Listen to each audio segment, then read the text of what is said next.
Hello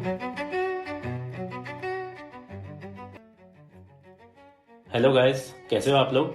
आज के time पे हमारा अर्बन सिटीज़ का कल्चर काफ़ी हद तक इंस्पायर्ड है वेस्टर्न कंट्रीज से। हम जो प्रोडक्ट्स यूज़ करते हैं, a big chunk of them या तो पूरी तरह से इंपोर्ट होते हैं, या उनका रॉ मटेरियल इंपोर्ट होता है, या उनको बनाने की टेक्नोलॉजी इंपोर्ट होती है। हमारी भाषा तक हिंदी नहीं रह गई है पूरी तरह से। पिछले सेंटेंस में मैंने खुद 5 बार इंग्लिश बोली है। पर क्या ऐसा कभी टाइम आप इमेजिन कर सकते हैं जब इसका एकदम उल्टा ट्रू था। दूसरी कंट्री के लोग मरते थे इंडिया के आइडियाज़ को एक्सप्लोर करने के लिए, इंडिया से आए हुए प्रोडक्ट्स को यूज़ करने के लिए, इंडियन रिलीजन्स को अपना रिलीजन बनाने के लिए, और इंडियन किंग्स को इम्प्रेस करने के लिए। ऐसे ही टाइम के बारे में बताया है विलियम डैलरिम्पल ने अपनी बहुत ही शानदार किताब में the golden road, how ancient India transform the world. उन्होंने एक टर्म का यूज किया है, इंडोस्फेयर, जिसका मतलब है कि वो ऐसा जमाना था जब सब इंडिया की तरफ देखते थे, उसके high quality exports, richness of philosophical thought और कल्चर ऑफ इनोवेशन की वजह से। गोल्डन रोड उन रूट्स को नाम दिया गया है जिससे इंडियन प्रोडक्ट्स और आइडियाज ट्रेवल करते थे, वेस्ट साइड में भी सेंट्रल एशिया से यूरोप की तरफ, और ईस्ट में भी साउथ ईस्ट एशिया की तरफ। गोल्डन रोड इसलिए कि जो सामान इंडिया से बाहर जाता था, रिटर्न में गोल्ड आता था बाहर से इंडिया में। That is why it is called the golden road. इस बुक की 4 मेजर थीम्स हैं: Indo Roman trade, Indian Buddhism spread in Central Asia and China, Indian religion spread in South East Asia, Indian mathematical innovation. Indo Roman trade around 1st century AD की बात है। Author की research के हिसाब से जो archaeological evidence मिला है, उसमें इंडियन प्रोडक्ट्स बहुत ज्यादा पाए गए हैं रोमन एम्पायर के रूइंस में। और similarly Roman coins, Roman denarii, India में जो साउथ इंडिया के पोर्ट्स हैं जहां से ट्रेड होती थी, वहां पे जो खुदाई हुई है, वहां पे रोमन कॉइन्स के रूइंस बहुत ज्यादा मिले हैं।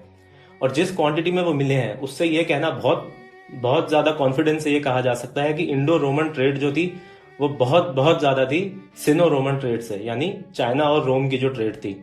तो एक्चुअली रोम, इंडिया जो है रोम का बहुत बड़ा ट्रेडिंग पार्टनर था, much much larger than China. और ये ट्रेड मोस्टली सी रूट से होती थी। इसके 2 रीजंस हैं। इंडियन सेलर्स को मॉनसून विंड्स यूज करना आ गया था। तो मॉनसून विंड्स को अगर आप यूज करके सेल करते हैं सी में, तो आप जल्दी एक पोर्ट से दूसरे पोर्ट पे पहुंच जाते हैं, और वो बहुत फास्ट होता है लैंड रूट से। सिमिलरली जब दूसरी तरफ की हवा बहती थी मॉनसून विंड्स, तो वो वापस अपने घर के इंडिया वाले पोर्ट पे आ जाते थे। दूसरा मेन रीजन ये कि सेंट्रल एशिया उस समय बहुत ज्यादा वॉर जोन था। पर्शिया और रोम की कॉन्स्टेंटली लड़ाई होती रहती थी, तो सेफ नहीं था लैंड रूट पे जाना। तो इसलिए सी रूट से ट्रेड होती थी, और इसीलिए साउथ इंडिया के पोर्ट्स बहुत ज्यादा काम करते थे ट्रेड में। पेपर और जिंजर ऐसे गुड्स थे जिनका बहुत वैल्यू थी रोमन मार्केट्स में। वहां के जो अरिस्टोक्रेट्स थे वो परेशान थे कि सारा रोमन पैसा इंडिया जाया जा रहा है, क्योंकि वहां की हर रेसिपी में पेपर और जिंजर का यूज करने लग गए थे। इसके अलावा मेजर प्रोडक्ट जो था जिसका सप्लायर इंडिया था, वो जेमस्टोन्स, जिससे बहुत पैसा आता था इंडिया में रोम से। रोमन लीडर्स उससे भी परेशान थे कि इंडिया अमीर हुए जा रहा है, क्योंकि हमारे यहाँ की लेडीज इंडियन जेमस्टोन्स पहनने की हैबिचुअल हो चुकी हैं। Indian Buddhism spread in Central Asia and China. Around 100 BC के अराउंड कुशन्स इंडिया आए सेंट्रल एशिया से। उन्होंने अपनी एक डायनेस्टी स्थापित करी जो कि सेंट्रल एशिया से नॉर्थ इंडिया तक पूरे लैंड, जो भी लैंड था वो सब कुशन्स के अंडर था। तो एक पीरियड ऑफ पीस था उस समय। इसी वजह से बुद्धिज्म का स्प्रेड हो पाया उन एरियाज में, और आगे फिर वो इसी एरिया से चाइना पहुंच गया। थोड़ा आगे बढ़ते हैं कुछ सेंचुरीज, तो चाइना में बुद्धिज्म कैसे आया, इसको बहुत बढ़िया तरीके से एक्सप्लेन किया है ऑथर ने। In Southeast Asia, it was trade and growing prosperity that created conditions for a sudden spread of Buddhism. In China, by contrast, it was war and devastation. The fall of Han dynasty in 220 CE, followed by a succession of natural disasters, famine, plague, locusts, floods, ruptured the continuity of a classical Chinese civilization, undermined old certainties, and broke the self-confidence of Confucian elite, chipping away at Chinese conviction and cultural superiority. जिस तरीके से Roman civilisation खत्म हो रहा था इन्हीं वजहों से ऑलमोस्ट 5th सेंचुरी एडी में, उधर क्रिश्चियनिटी ने दुखी लोगों को संभाला और क्रिश्चियनिटी का राइज हुआ। वैसे ही चाइना में जब सब परेशान थे तो बुद्धिज्म में ही लोगों को अपना लाइफ का मतलब मिला। बट ये सब होने के बाद भी अभी तक स्टेट रिलीजन नहीं था बुद्धिज्म, वो कन्फ्यूजनिज्म और टाओइज्म ही थे। ये सब चेंज हुआ कैसे, मैं बताता हूँ। अराउंड 630 एडी के अराउंड एक चाइनीज बुद्धिस्ट मॉन्ग हुआनजैंग इंडिया की तरफ निकला सेंट्रल एशिया से। चाइना में उस समय टाओइज्म और कन्फ्यूशनिज्म था, और सिविल वॉर भी था सक्सेशन के लिए। उनको इंडिया आना था क्योंकि वो नालंदा जाना चाहते थे, क्योंकि उसने बहुत सुना था नालंदा के बारे में, नालंदा की लाइब्रेरी के बारे में, वहां के गुरुज के बारे में, और बुद्धिज्म को अच्छा समझना था, तो उस समय इंडिया ही आना पड़ता था लोगों को। नालंदा की लाइब्रेरी के बारे में ऑथर ने बताया कि उस 9 फ्लोर की लाइब्रेरी को धर्मगंज कहा जाता था। उसके 3 पार्ट्स थे, रत्न निधि सी ऑफ ज्वेल्स, रत्न सागरा ओशन ऑफ ज्वेल्स, रत्न रंजक ज्वेल अडॉन्ड। ये उतनी ही जबरदस्त और वर्ल्ड रिनाउंड थी जितनी अलेक्जेंड्रिया की लाइब्रेरी हुआ करती थी अपने टाइम पे। हुएनजैंग ने वापस चाइना जाके अपना पूरा एक्सपीरियंस बताया और लोग बहुत प्रभावित हुए बुद्धिज्म से। तो एक एम्प्रेस थी वू जेटियान, जिन्होंने 683 एडी में इसको स्टेट रिलीजन डिक्लेयर कर दिया था। वो परेशान थी पेट्रियार्कियल कन्फ्यूशनिज्म से, जहां पे सिर्फ एक राजा को ही हक था रूल करने का। तो उन्होंने सोचा बुद्धिज्म अगर रिलीजन बन जाएगा तो उससे एक फीमेल भी रूल कर पाएगी, जैसे एक राजा रूल करता है कन्फ्यूशनिज्म से। उनके कोर्ट में काफी सारे इंडियन मॉन्क्स थे, क्योंकि इंडिया में इस समय तक बुद्धिज्म काफी डिक्लाइन पे था, तो वो चाइना जाके ही अपनी इस डाइट तक इंडिया के हिसाब से बनती थी। और भी बहुत सारे फील्ड्स में India was the leader China looked up to. Indian religion spread in South East Asia. Around 600 AD के अराउंड पल्लव डायनेस्टी रूल कर रही थी तमिल कंट्री में, अपने कैपिटल कांचीपुरम से। उनके किंग थे महेंद्र वर्मन पल्लव, जिनके राज में हिंदुइज्म को काफी बढ़ावा मिला था, और धीरे धीरे उन्होंने बुद्धिज्म को हटा के हिंदुइज्म स्थापित कर दिया था। उनके बेटे नरसिम्हा वर्मन के राज में पल्लव ट्रेडिंग पावर बने बहुत बड़े। यही टाइम था जब रोमन एम्पायर के डिक्लाइन के बाद इंडिया का फोकस वेस्ट से शिफ्ट होके ईस्ट में जा रहा था, और उन्होंने स्वर्ण भूमि के तरफ ट्रेड रूट्स आगे बढ़ाए। साउथ ईस्ट एशिया की कंट्रीज जैसे आज की डेट में Indonesia, Cambodia, Laos, Thailand, Singapore, Malaysia, इनको सब अलग नामों से बुलाया जाता था उस समय, और इनको सब साथ में अगर देखें तो सबको साथ में स्वर्ण भूमि कहा जाता था, which is land of gold. ये सारे लोग काफी हद तक हिंदुइज्म बुद्धिज्म में कन्वर्ट हो गए थे, बट ऑथर कहते हैं कि ऐसा नहीं था कि उन्होंने एज इट इज हिंदुइज्म या बुद्धिज्म को अपना लिया था। उन्होंने अपने लोकल एलिमेंट्स रिटेन किए थे और कुछ चीजें इंडिया के हिंदुइज्म से अडॉप्ट करी थी, जिस प्रोसेस में उन्होंने अपना एक खुद का रिलीजन बना लिया था। उन्होंने कभी फॉर एग्जाम्पल कभी उन्होंने वेजिटेरियनिज्म अडॉप्ट नहीं किया, वो खाते थे चिकन, ना ही कोई कास्ट सिस्टम था उनके बीच में। उन्होंने हमेशा वुमेन इक्वालिटी पे ध्यान दिया, तो कुछ चीजें उन्होंने नहीं अपनाई और कुछ चीजें उन्होंने अपनाई, तो एक अपना ही फॉर्म ऑफ हिंदुइज्म उन्होंने चला रखा था। आपको पता है सबसे बड़ा बुद्धिस्ट मंदिर जो वर्ल्ड का है वो कहाँ पे है? साउथ ईस्ट एशिया में ही है, इंडोनेशिया में। उसको कहते हैं, उसका नाम है बोरोबुदुर। ये एक बहुत बड़ा 3 डायमेंशनल मंडला स्ट्रक्चर में बना हुआ मंदिर है। इसका कंस्ट्रक्शन भी वज्रबोधि नाम के एक इंडियन मॉन्क की राइटिंग्स के हिसाब से ही किया गया था।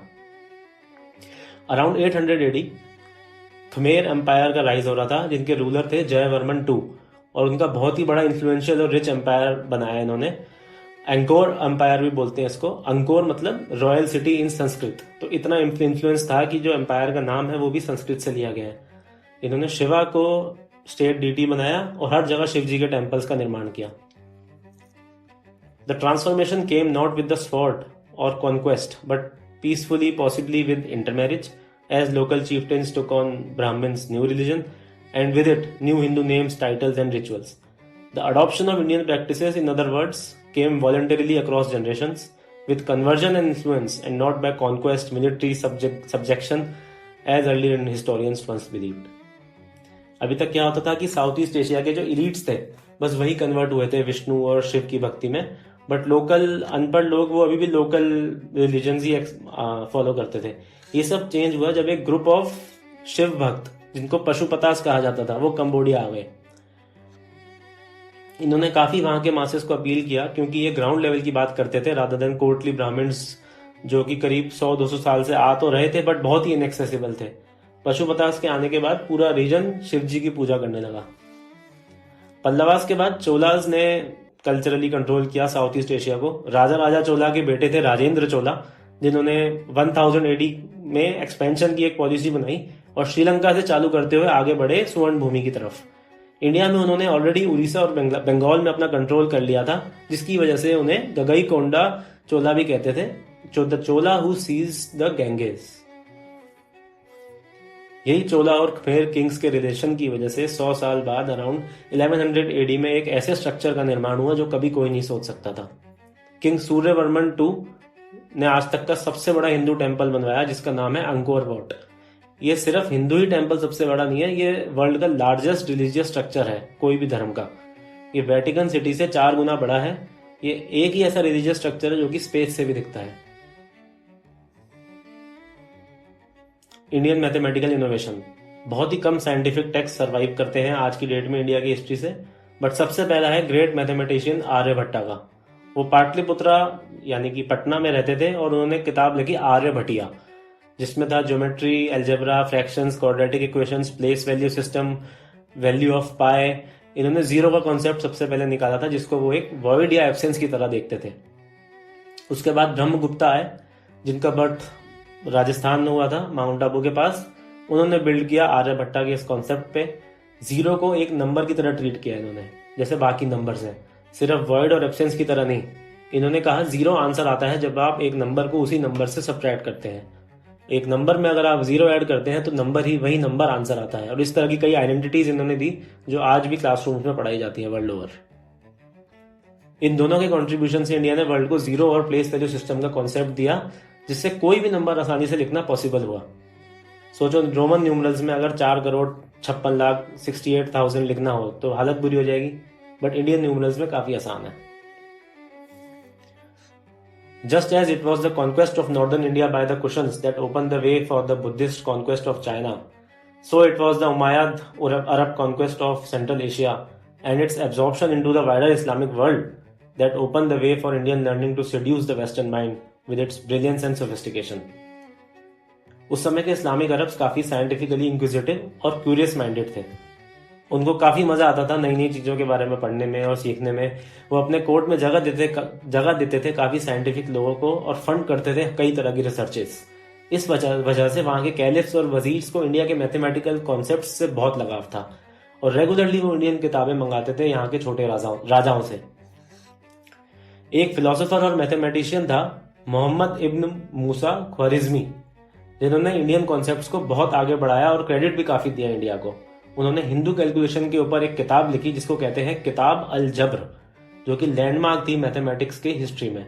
इसी किताब के नाम से निकला है एल्जेब्रा और ख्वारिज़मी के खुद के नाम से निकला है एल्गोरिथम शब्द। ख्वारिज़मी का मेजर कंट्रीब्यूशन था यूक्लिड की थ्योरी और इंडियन मैथमेटिक्स को मर्ज करना। पर 12th सेंचुरी तक इंडो अरेबिक न्यूमरल्स को लोग यूरोप में जानते थे, बट ऐसा वाइड स्प्रेड यूज नहीं था। ये सब चेंज किया एक इंसान ने जिसका नाम है लियोनार्डो ऑफ पीसा, जिसका निकनेम आपने सुना होगा फिबोनाची। ये कुछ टाइम में यूरोप का सबसे बड़ा मैथमेटिशियन बन गया था और इन्होंने भी अपनी राइटिंग्स में भर भर के क्रेडिट दिया है इंडिया के न्यूमरल्स को। ऑथर कहते हैं कि 13th सेंचुरी में चेंगिस खान के आतंक की वजह से सेंट्रल एशिया में जितने भी पर्शियन ऑथर्स थे, स्कॉलर्स, थिंकर्स थे, सबको नीचे आना पड़ा इंडिया की तरफ। देखते ही देखते कुछ टाइम बाद दिल्ली पर्शियन लिटरेचर का हब बन गया और संस्कृत बैक सीट पे चली गई। उसी समय टर्किश इन्वेजन से नालंदा और विक्रमशिला जैसी यूनिवर्सिटीज भी खत्म हो गई। मंगोल इन्वेजन जो हुआ चेंगिस खान के रूल में, उसमें सेंट्रल एशिया वापस से एक यूनाइटेड फ्रंट था कुशंस के बाद। तो अब गोल्डन रोड की उतनी वैल्यू नहीं रह गई क्योंकि लैंड रूट भी चाइना यूज कर सकता था। तो धीरे धीरे चाइना का राइज हुआ और इंडिया का डाउनफॉल हुआ। तो वो जो चाइना वाला रूट था उसका जाना माना नाम है सिल्क रूट्स, जो कि जब मंगोल्स का राज था तो पूरा सेंट्रल एशिया यूनाइटेड था, तो वो सिल्क रोड्स काम करती थी। यूरोप में इंडियन न्यूमरल्स को यूज करके बड़े बड़ी बैंकिंग एंड अकाउंटिंग फर्म्स का राइज हुआ, इटली के मेडिसिस से स्टार्ट होके। इन इनोवेशंस ने हेल्प किया कमर्शियल और बैंकिंग रिवोल्यूशन में। और फर्स्ट पार्ट यह है कि यही आइडियाज ब्रिटिश यहाँ लेके आए और हमें ही सिखा रहे थे आगे वही चीजें।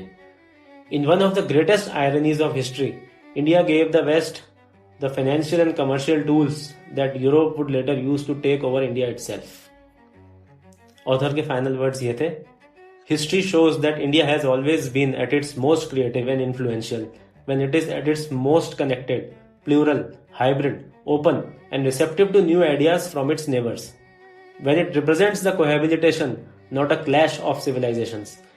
Its greatest gift lies in its ability to absorb outside ideas and influences and take them forward in dramatic, creative and unorthodox and innovative ways, performing repeated feats of self-transformation and reincarnation.